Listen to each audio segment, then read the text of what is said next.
Magandang umaga, Pilipinas. Mula sa Pag-asa, narito ang latest sa ating panahon. Ayon sa latest weather forecast ng Pag-asa, ang easterlies po ang dominant weather system na nakakaapekto sa silangang bahagi ng Luzon at Visayas. Sa mga susunod na oras, asahan po natin ang bahagya hanggang sa maulap na kalangitan na may pulo-pulo pag-uulan o pagkidlat pagkulog sa Luzon, Visayas at Mindanao. Ating paalala, magdala po ng payong bilang panaga sa init ng araw o posibleng pag-uulan. Magbabalik kami makalipas sa isang paalala.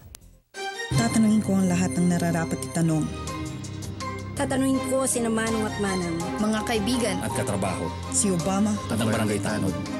tatanungin ko ang mga taong dapat tanungin para sa mga bagay na dapat ipaliwanag. Para sa bansang kailangan magtanong. para sa kinabukasan ng ating bayan.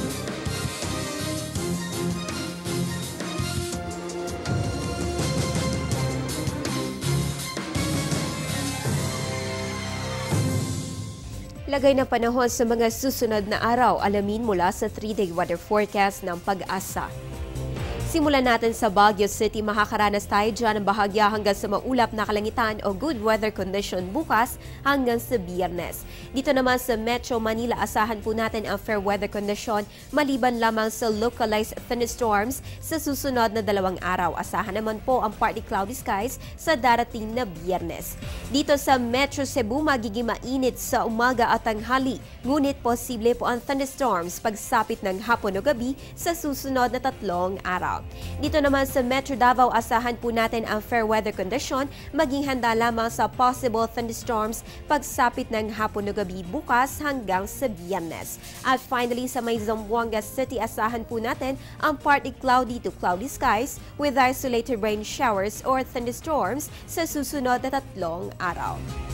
At yan ang latest mula dito sa Pag-asa. Ugaliin mag-monitor ng weather conditions sa pamamagitan ng Panahon TV Facebook at Twitter accounts. Antabayan na rin ng aming susunod na update mamayang alas 11 ng umaga. Ang update na ito ay hatid sa inyo ng Panahon TV Express kung saan walang pinipiling panahon ang pagbibigay impormasyon. Ako po ang inyong weather girl, April Enerio. Magandang umaga.